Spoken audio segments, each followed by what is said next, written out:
everybody, it's Matty here from BDC TV. We've got a great episode of On the Sofa With coming up. But before we get into it, please check out our social media. You can find all of the links below in the description. Please like, subscribe and follow. And that way you won't miss any of the incredible, and I mean incredible, content that we have coming up. So without further ado, let's get on with this incredible episode of On the Sofa With. It gives me great pleasure to welcome the wonderful Pete Marshall. How you doing, Hi, Pete? I'm really well. How are you? I'm fantastic, mate. It's good to see you again. Good to see you too. You keeping all right? I'm keeping very well. Good. Yeah. Good stuff. You're looking very smart, I have to say. It's good to see one of us is dressed up for today. Thanks. I made an effort for the camera.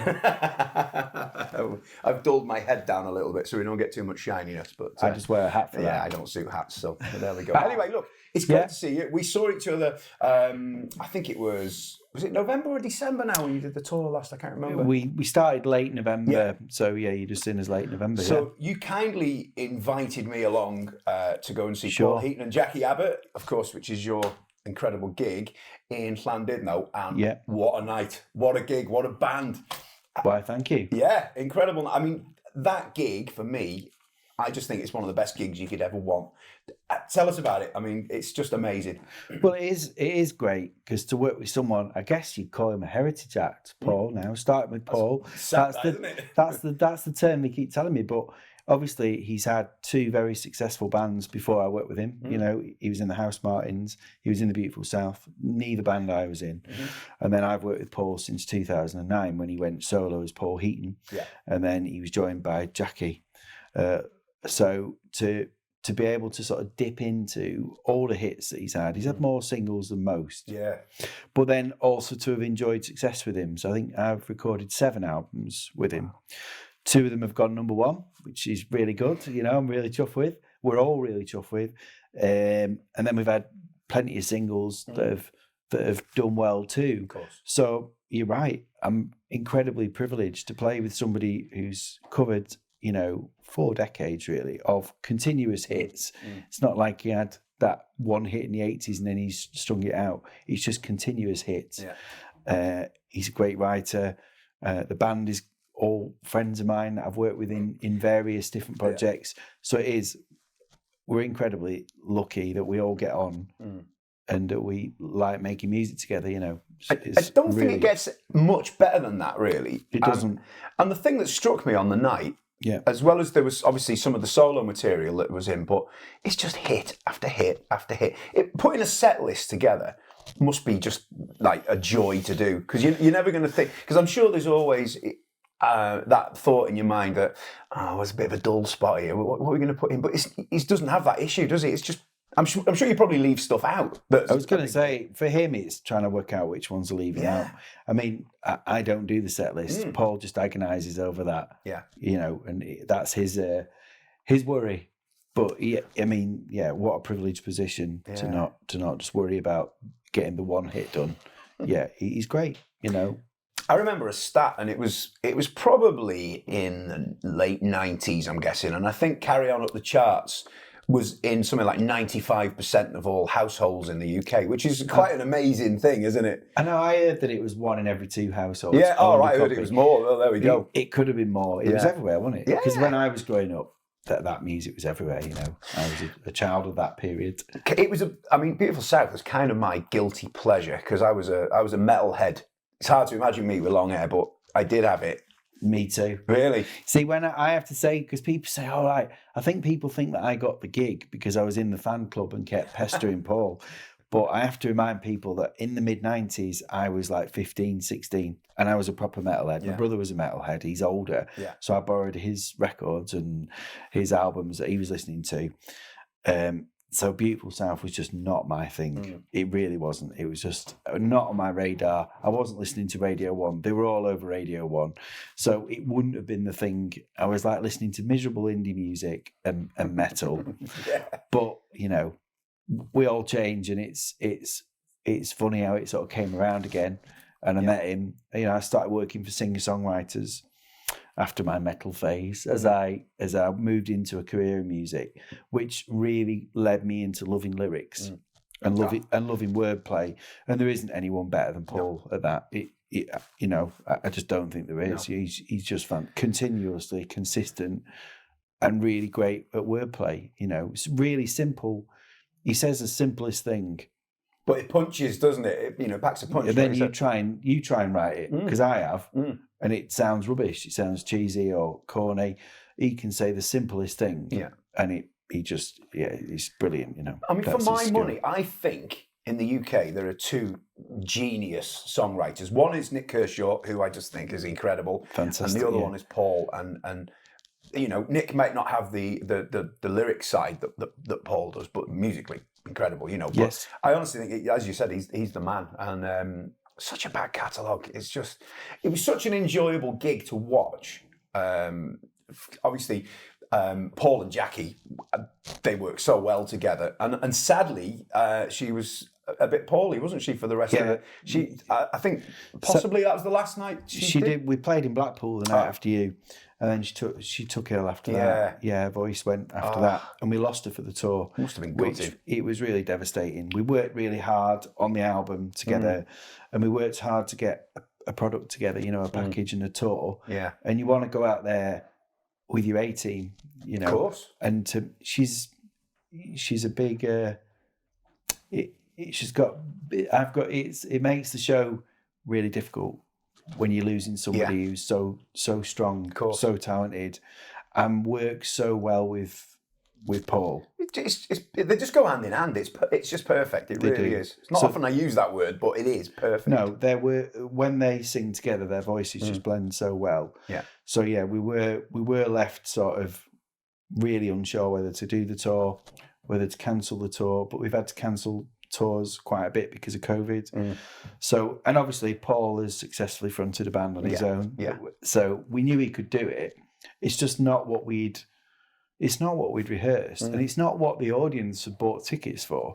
So we were conscious of that. We want to go out there and make people happy and give them a good night. We don't want them to think we're giving them a lesser product or not what they paid for.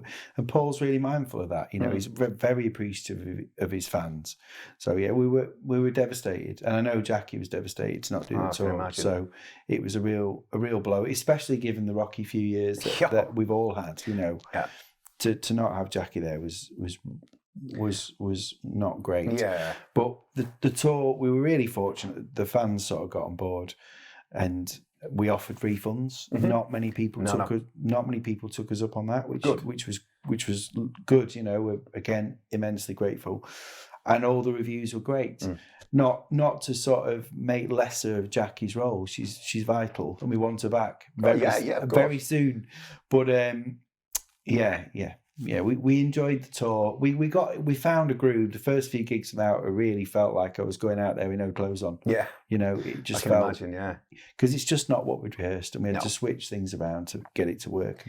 But the band, you know, everyone, it's a good adaptable band. Everyone in the band is great. You know, they're all great players, and they're all team players, because you've got to be a team. It's not just about being a shredder. It's about being a team player and saying, "Come on, we're going to make something work." Obviously, we had to alter the set.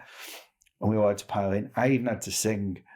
And, you know, I don't want to break it to the BDC fans, but my solo album will not be out soon. And I'm really hoping that Jacqui's back and I don't have to sing again.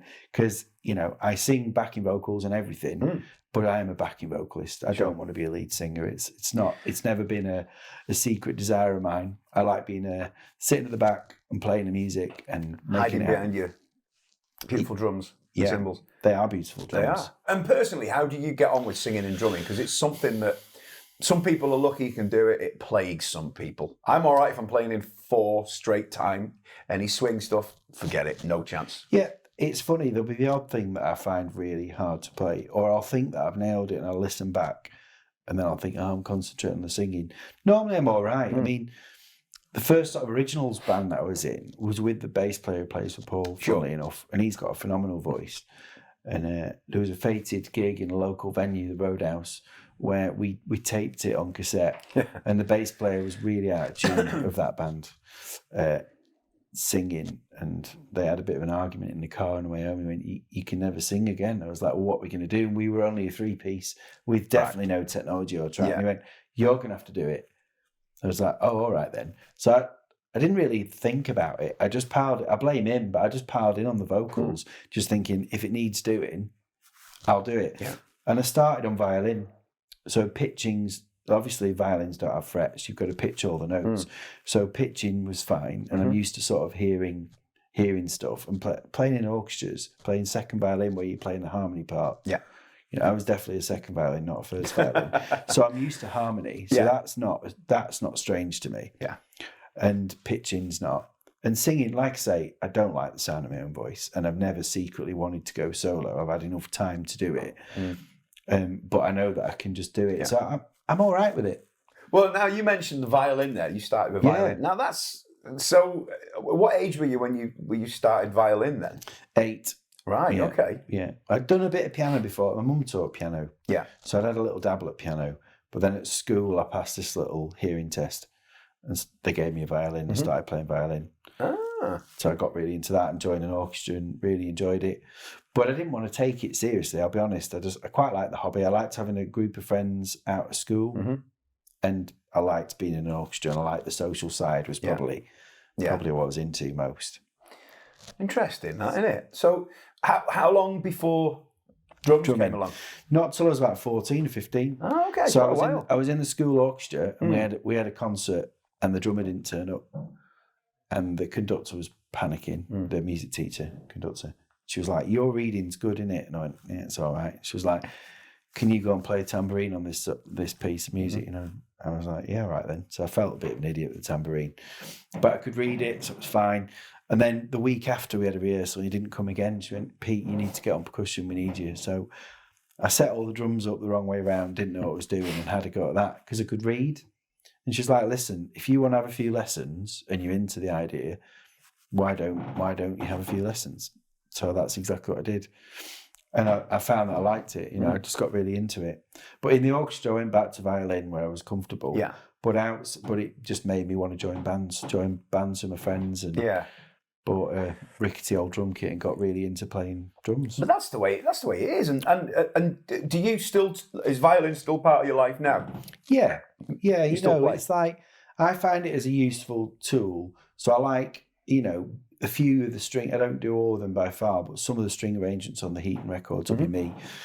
Probably I've played a little bit on them, but normally I'll just mock things up with a violin. And I find it easier to write with a violin rather than with a pen, and then transcribe it afterwards. Yeah. So I like to just let my playing do the talking. I'll record it, and then I can write it down, and then I can get string players in to play. Yeah. So it's a bit of a convoluted way of doing it, but that works for me. And then I play with a few singer-songwriters from time to time, and sometimes I'll get the violin or mandolin out. They're tuned the same. Oh, I didn't know that. So I can sort of switch between the two, and I enjoy it because it's. Who wants to always carry drums around? Just walking in with a violin case when you've been carrying drums around. Let's be honest, who wants to ever carry drums around? Exactly. So I was like, hang on, I should have stuck with this. This would have been much better. Why have I gone to drums? Why did I think that was a good idea? So yeah, it's still in my life, but I wouldn't. It's just a sort of tool to write or to make music with friends or do a few bar gigs with friends, you know. So really useful skill set though, and an unusual one for a drummer as well, especially for Paul. You know, pretty odd. Yeah, I'm pretty odd, but that's all right. You know, odd is good sometimes. Yeah, you know, the fact that you can arrange string parts when normally you'd have to bring somebody else in to do it. Yeah, amazing. Paul can't write music, read or write music, but he's incredible at knowing what he wants. He can hear it all in his head, so it means that I can be a conduit for him. So if he could sing something, I can write it out for him. Tell you what, that's pretty incredible, that, I think. So you call it odd, I call it incredible, but there we are. Just means it's just like you find bands. I always wanted to be in a band. You know, I get termed session drummer, and I don't feel a session drummer. My goal was to be in a band. I wanted to be in a team. I wanted to be in a band. And obviously I'm a session drummer for Paul, but we're kind of a band in that it's fixed. Yeah. Because I've done it for 13, 14 years. I think you're in now. Yeah. And so we're like a little team, and all teams find that, so that in a different setup, it might not be the drummer doing that, it might be the bass player, guitarist, keyboard player, it might be the singer doing it. So we've all got our little roles, and I'm sure if I wasn't the drummer for Paul, and it wasn't that band, the team would find different ways of doing things, and that's what makes it sound like we sound. You know? Absolutely. So we've all got a role. So let's just go back a little bit to the. You started drums and lessons. Did you have lessons in school then? Yeah, I did. Yeah, I did. I had lessons in school for about 6 months. Yeah. And then I did a grade quite quickly. I got into that because I could read. But very quickly I thought, you know what? I don't want this to be an academic thing. And plus by that age, I was getting to the point where, you know, I think the grading system works really well for kids. Yeah. Really well, because it gives them goals. Yeah. And, you know, it gives them the best chance at, you know, if they want to be a pit drummer, if they want to be a teacher, if they want to be in a big band, if they're reading gigs. Most pop gigs now are not reading gigs. No. But when you're young, you want to start with as bigger, you know, you don't want to narrow your options. But for me, I thought I don't want to be a West End drummer. I've done a few amateur dramatic kind of things where I have read and I have played. But that wasn't a goal for me. The orchestral stuff, I've done a few things with orchestras, but it's always been pop stuff with an orchestra, or we've done Motown, soul, crossover, or other stuff. So I can read on them, which is useful. But that wasn't the focus. I thought, I like this. I just want to be in a band and write music, and that's what I want to do. So after about a year, I dropped the lessons, and just got stuck into listening to drummers, trying to find things that I couldn't play and learning how to play them. So what were you listening to then at that point? I love the Police. Yeah, well, that's a pretty standard answer, that isn't it these days? Yeah, but Copeland, he really stood out as a player, you know, really stood out as someone that I thought every time I hear him, I know it's him. So Copeland was a big influence. And the band that I was in, we really liked the Police. So he was pretty... Is this the 3-piece by any chance? Yeah. Oh, there we are. Exactly. He was pretty standout for me. And then there was loads of drummers then. I mean, I love Steve Gadd. Yeah. It's a really standard reference in it. But what I like about him, a lot of the 80s sort of session videos left me a bit cold because they were like drumnastics for me. It was so much about the chops, so much about trying to outdo the other video, trying to be really... It was like watching blokes and it was blokes, mainly. There were hardly any females representing them. Yeah. It was like blokes in a gym, you know. And like I totally get what you're saying. And a lot of the music, when I listened, was awful. You know, you'd be watching something that was technically phenomenal and difficult to do, but would you put it on a CD and listen to it? Did it have any groove? Because drumming is supposed to be groove. Drummers are supposed to make people dance. You're not going to dance to like some crazy shred, you know. Playing for the sake of playing it, basically. Notes for notes, isn't it? Pound notes for notes. And that stuff sort of left me a bit cold. Steve Gadd, though, he can shred, but he's so musical. That's why he really appealed. I was just like, man, he's like all them shredders, but he's so musical. Yeah. And then, you know, I loved sort of indie bands, growing up in indie bands. So I thought, I was a big Radiohead fan. All right, Yeah, I was a Blur. I loved Blur. I liked Blur growing up. And just too many. Too many bands. Were you into like the whole Manchester scene thing? I'm just slightly too young. Yeah. Just slightly too young. Right. So, like, when I'd say in Spirals or Stone Roses or Happy Mondays were out, that was sort of late 80s. I'd have been like 8 then. Right, okay. So I just kind of missed it. And in my household, my dad played cello, my mum taught piano, and they just didn't listen to pop music. It wasn't blasphemous. They weren't like anti it. They weren't like, you mustn't listen to the devil's music. Yeah. There was none of that going on. But it just wasn't on. You know, I spoke to a lot of my friends who had parents that would just constantly listen to stuff, whether it be Beatles, whether it be soul, whether it be whatever was current, or they had an 80s obsession. There wasn't pop music on in our house, just a lot of classical stuff. So I didn't have that going on, you know. So, I just kind of probably borrowed CDs off mates, got influenced by the people that I hung around with, you know. We all had a Jeff Buckley phase. We got into that Grace album when that came out. And... there's just too many bands to reference, you know. It's funny, you know, because you've listed a whole, you know, bucket load of names there. Lots of young drummers today who I teach, and who do you like? I don't know. And they genuinely don't know what they like, especially, you know, up to like 10 or 12.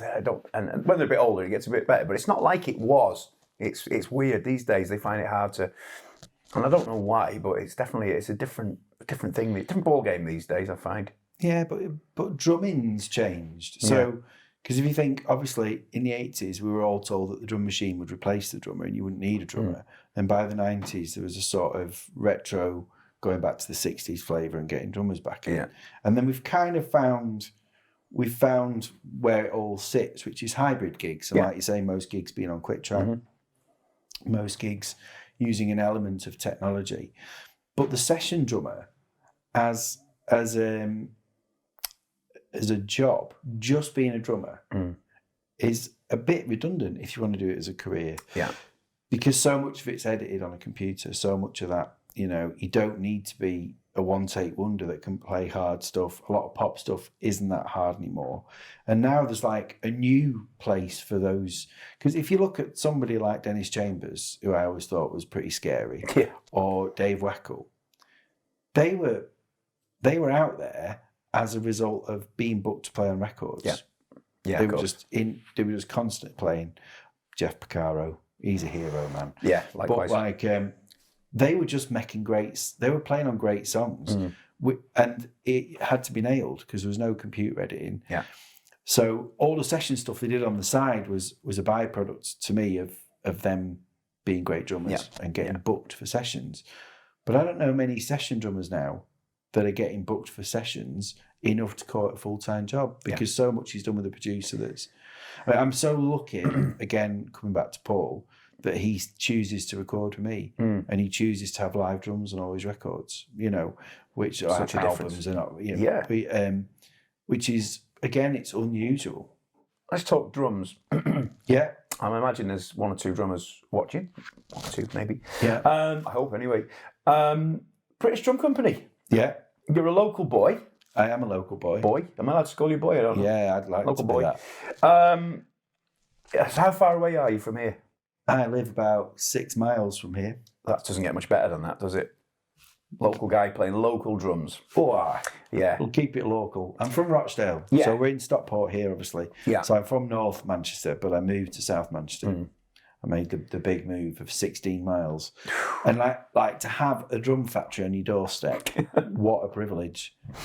Especially one like this. Yeah. So how long have you been with BDC? Since 2017. Right, okay. And how, I have to ask, how did it come about? Because it always interests me, this. Yeah. So I had a CNC kit. And it's Nice drums. Yeah, they're good. But I was just getting on TV with Paul again. He was just getting a bit of recognition and starting to do stuff. Because the early albums we did, he was sort of out of the spotlight a little bit. And I had this CNC kit. So obviously then my profile was raising a little bit. And it was all right, is how I describe that drum kit. And I just went to the Manchester Drum Show and I was talking to Keith at the show and he was like, why are you playing American drums when you're playing for, a British legend? And I was like, I don't know. It's just 'cause that's the drum kit I've got at the moment. And he was like, you should be playing these. So I borrowed a kit to have a bit of a go and just have a bit of a listen. And 2 days after that, we found out we were going on Jules Holland. And I was like, should I take the CNC on Jules Holland or can I take this kit that you've lent me to have a bit of a bash on? He was like, I think you should take the kit that I've lent you to have a bash on. And that was kind of it. I came in and we had a bit of a chat. And genuinely, I already liked the brand because it was British and because it was down the road from my house. And because I've known Keith for a long time. I knew it when he was making drums under his own name before all this. And I could just tell it was a great product. But I genuinely like the drums. So I've got an old Ludwig kit, which I can talk about, which I've had since I was very young. And I saved it from going in the bin. Oh, even better. Even better. So it's before the word vintage was used. It was just secondhand and no one cared about it. So I did it up and it's great. And it's like a pair of old shoes. And it's got vibe and it's got character and it's really trustworthy. And I completely love it. And I smile when I played it. But because it's a bit rickety, it's not had a charmed life. I've always had a modern kit to tour with. And I can honestly say the BDC makes me feel as smiley when I play it. And the modern kits didn't. I'm into cars, you see. I'm really into cars. So I've got a modern car to put drums in and I've got classic cars. The classic cars make me smile because they're old and rickety. The modern cars, boring. And functional. They're functional. And my modern kits were functional and boring. But the BDC isn't. Sounds like I'm being paid. It's like, obviously, look where we are. That's how I feel. It makes me smile. I'm the same. It's fine. It's a thing. It's a genuine thing. It's because it's got dead. I've got a lounge. It's got dead thin shells. It resonates, and drums are not like the violin. Say the violin is incredibly personal. You physically hold it in your hands. You cradle it, and you're in physical contact. Drums, I've always found, they're not like that. As long as you've got the right sticks, and as long as they are strong enough that you can position them where you want them, and you're comfortable, you can play any drum kit. But when I was playing the Ludwig, I felt creative. It had a certain thing that made me want to experiment with beats and try new ideas, and made me smile. And that BDC kit, the lounge, did that. Yeah, and that it's not it's not like, hey, next week I'm going to go to another drum manufacturer and say the same thing. That's just totally how I feel. It makes me smile, and it makes me feel creative. It makes you want to experiment. It makes you want to play drums. So that's the ultimate, isn't it? Really? Yeah. It's great. I mean, I share your love for the lounge range. I have one myself, and I love it.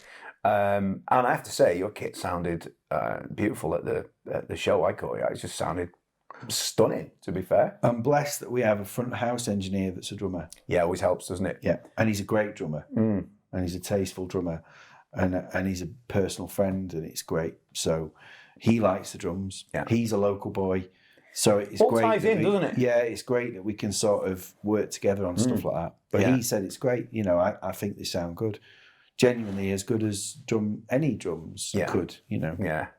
I've just swapped it. So I've had my lounge for 5 years, and just for this tour it was time to I came down here and I was looking. I can see it there. Look at that. It is beautiful, isn't it? Yeah, just look at that finish.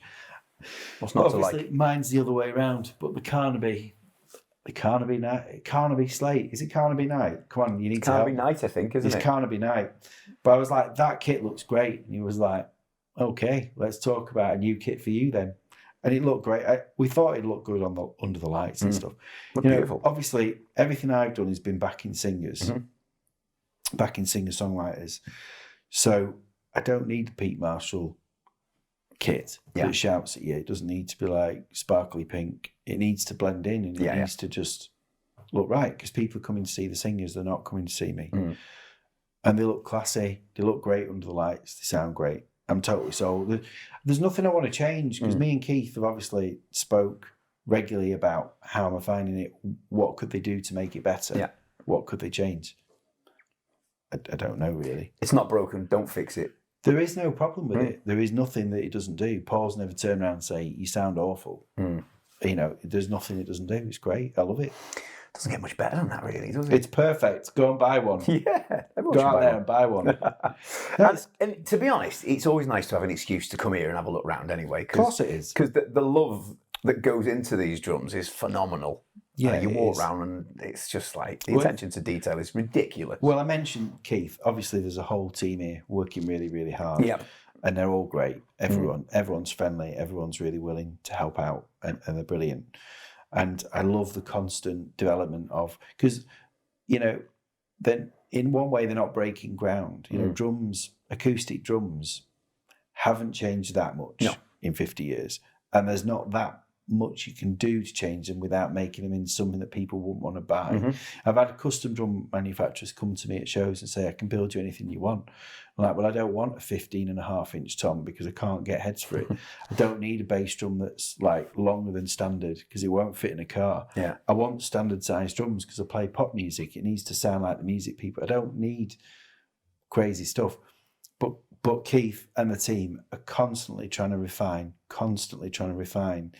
and improve stuff and make it better and find new ways to reinvent the wheel, because it is the wheel. Of course it is. But there's just little subtle things that every time he'll say, what do you think of this idea? I've come up with this idea. Always thinking, which I think is great. So drums aside, music aside, what else, what floats your boat? I've got cats. I've got 2 cats now. Oh, we share the love of cats, I love my cats. I love I should say my family, really, shouldn't I? My wife and my kids, they're pretty important too. Yeah, kind of. I enjoy being a dad and a husband, and just a family life, and doing the normal stuff of cooking and cleaning and just being normal, and a load of DIY. And out of that, when music became a job, I used to have an office job in admin. I'm not from a privileged family. I've always had to work. So there wasn't sort of a pot of money where I could just go and have a bit of a jamnasium and go and hang around and hope that I'd get somewhere. And I had like an office job that paid for my habit, which was drumming. Okay. And kept me afloat until I was lucky enough to work with an artist that got a deal and drumming could pay the bills a little bit. But then the problem with that is that my hobby and what I lived for, my job was 9 to 5 and it was 20 days holiday a year. So I was in there all the time. I spent all my holidays touring or trying to break with a band. And I was just living to get to the rehearsal room. Again, the mileage thing was close. I used to share a mill with some friends that I had my drums in. And it was really near where I worked. So I could leave work and I could get down there.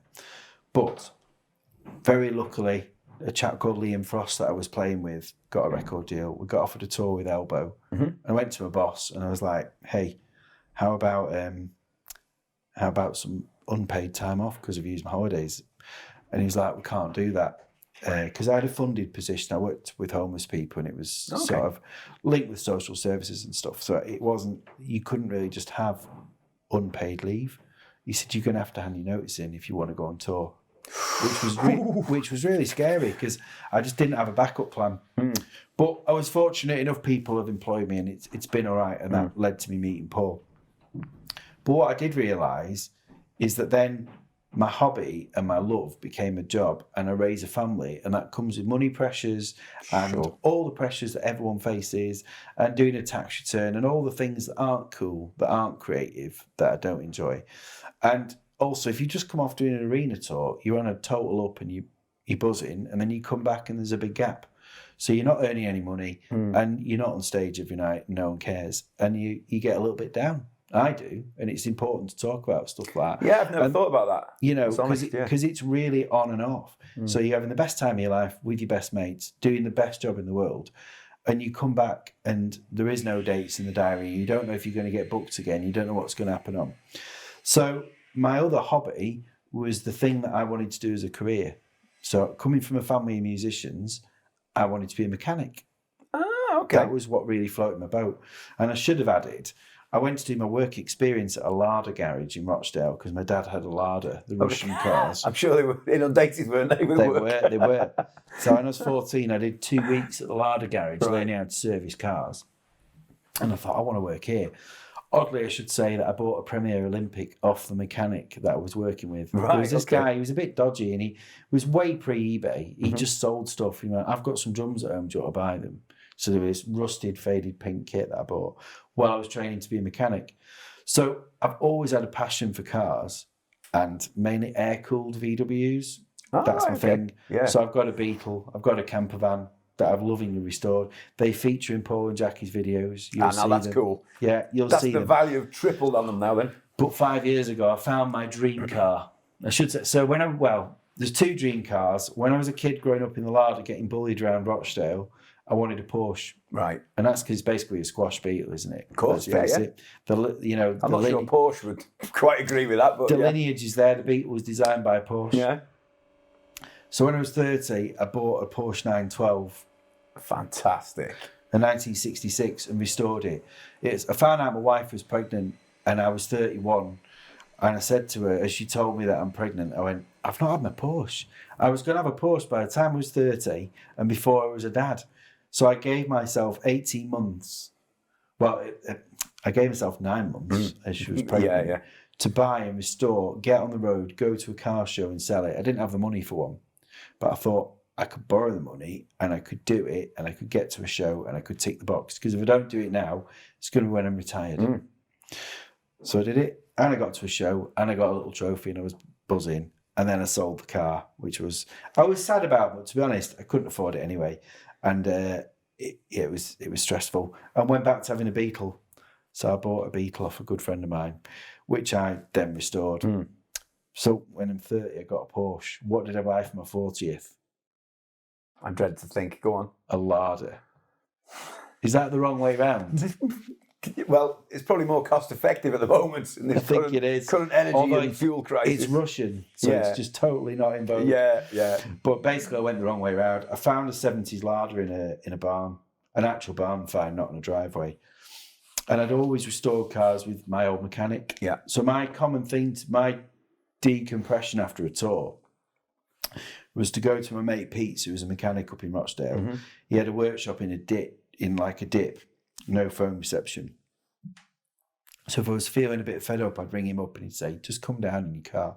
And I'd have about 2 or 3 days. No one could get me on the phone, covered in oil, in my overalls, happy, not thinking about drums, not thinking about music, not thinking about tax returns, just fixing my car and having a great time. But sadly, he died.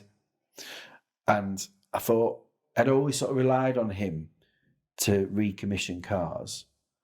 And with the larder, I thought I want to do one on my own in the garage.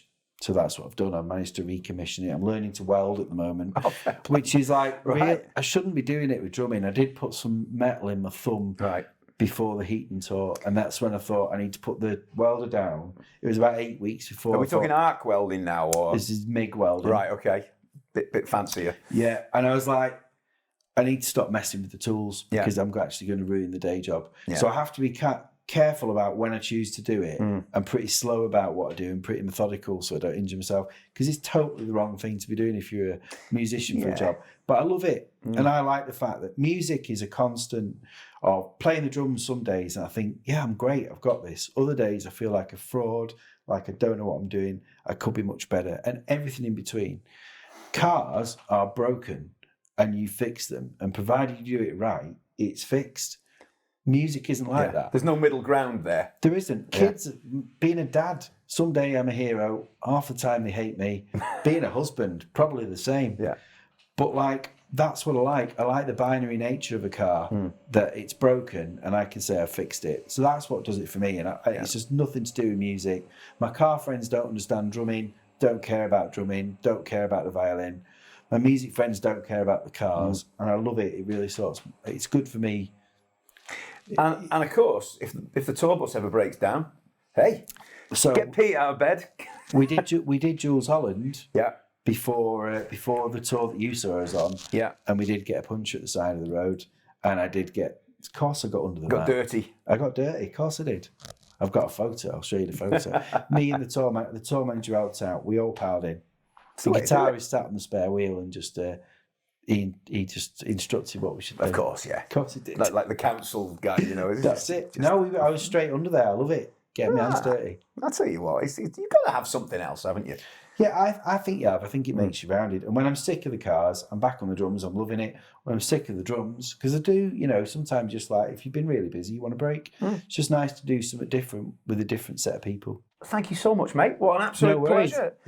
Yeah. Good times. It was. Yeah, it's good to see you again. Hopefully, I'll catch you again this year at some point. So, I hope you've all enjoyed that. A fantastic episode, I'm sure you'll agree. Thanks for watching. Once again, please check out all our social media. See you soon.